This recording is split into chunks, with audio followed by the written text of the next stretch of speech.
Hi, this is Matt with State of Flux here with another Godzilla movie review, this time talking about Godzilla vs. Gigan.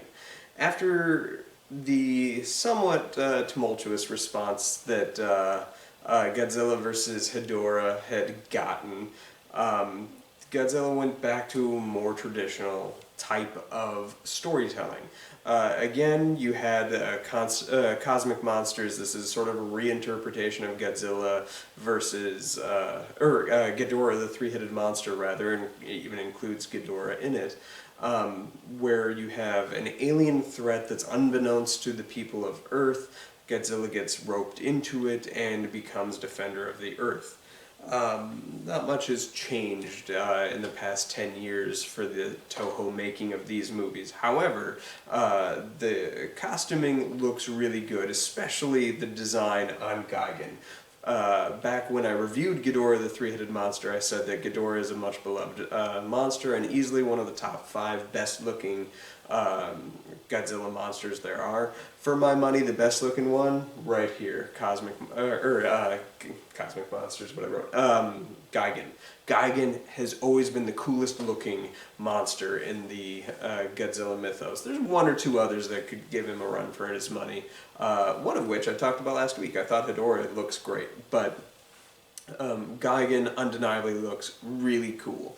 And essentially is just a reinterpretation of Ghidorah himself. A cosmic monster with like special attacks. That his are all very like primal attacks of stabbing and cutting. This movie is violent AF. I remember that from my childhood. This was one of the ones I always watched on repeat along with Godzilla vs. Hedorah and Godzilla versus the Sea Monster or Ebra, Horror of the Deep, whatever you want to call it. These are ones that I had on constant rotation back when I was a wee little human. And this one I really liked because it spoke to my inner edgelord that I had within me when I was like 8 or whatever. That I was like, man, this movie's gory, look at that blood, and sure as shit, like, this movie really brings it when the gore starts coming. You have a human element story that is kind of fun, played a little bit for laughs until it's not, and it takes up a shocking amount of the screen time, but it's not a bad story in terms of the alien invasion stories and the human interplay with that goes. This is on the better side than a lot of the other ones in the Godzilla franchise, and I like I feel like the characters were less charactery and more just like little kids like. We have like a cool hippie looking guy. We have this girl with like a rockin' shirt. It's just fantastic design with like its checker pattern and like some kung fu moves, and then you have a person who's doing a cartooning and stuff like that. Huge portion of this story takes place on an amusement park that is designed to showcase the Godzilla monsters and whatnot. And you have stock footage from, I believe, Destroy All Monsters, where you see little bits of Rodan and Mothra and a couple other of the monster good guys, and the spider guy from Son of Godzilla.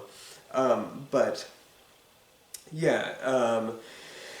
The aliens that are taking over are stealth cockroaches, and they're the ones that are going to inherit the land because we're disastrously using up our resources and destroying our planet.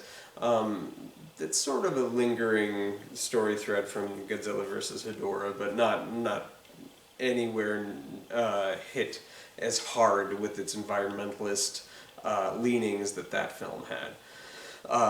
Here it's present, but not really handled in any meaningful way. However, I do like the look of the aliens and how it's revealed through shadow and stuff what they are, and there's some genuinely kind of creepy parts with the alien stuff. But really, this movie is made watchable all because of the fights and the attacks with the monsters.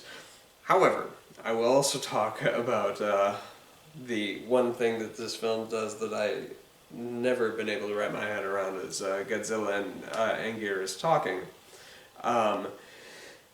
And like, my memory of it from childhood, I was just like, that's weird. Watching now, especially on like the modern ports we have in the movie, where like in the original Japanese one, you get actual text boxes, bubble boxes over them of what they're saying to each other. It's like, geesh. The tone, this is a two-toned movie. It's got silly jokes like that, clearly aimed for kids, set in an amusement park, clearly aimed for kids, with cockroach monsters and fun kind of cartoony human protagonists. And then it goes hard with the violence and the blood and the gore.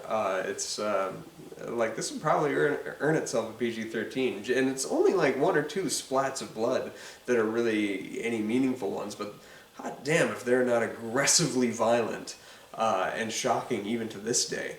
But yeah, Godzilla vs. Gigan gets a soft pass for me. It's not a great movie, but this one tickles that nostalgia beat and does offer good new villain, good aesthetic to it. Just generally speaking, this film looks good. Jun Fuka, I can't remember his name, Fukada, who directed several of the Godzilla movies I really liked, including Ever Horror of the Deep, returns and does a good job. You have the traditional Godzilla score, which is always nice. It's a good movie. I recommend it. It gets a soft pass. It's on the upper end of the Showa era, but nowhere near the heights of even the previous film. But yeah, worth a watch. And then next week I will be talking about Godzilla vs. Megalon. It's been a while since I've watched that one, so I'm curious to see how I respond to it. Let me know what you think of Gigan. Is he your favorite looking monster as he is mine? I think he is just a great design, and I like his powers, even though they make no sense. How does this being eat? But whatever. Thanks for watching. I hope they bring him over to the American Godzillas. If we're gonna get these this American franchise and whatnot, and we're gonna give us a lot of the different monsters that we've seen from Godzilla's history, gotta get us this guy. This guy's the best, yo. Thanks for watching. Like, subscribe, do all that. Stay tuned next week for Megalon. Peace.